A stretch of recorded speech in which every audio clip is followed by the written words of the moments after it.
Ito yung parang sa atin na sampagita, ang bango-bango din. Meron din kami ganyan dito to. Ang bango-bango amoyin. Oh, tinan mo. Oh, gumagapang siya palaki. Yan. Ito naman yung plum. Ito, hindi pa siya lumaki. Ito, konti lang siya. Ito, bunga niya. Marami doon sa loob. Kasi hindi ko makikita.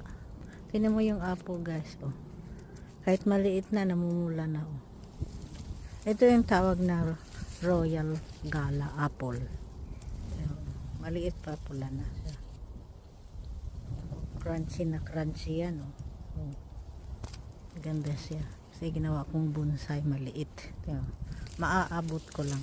Ito, walang pula na. Oh. Yan. Ito, ang ganda, no? Isang puno lang sa gitna.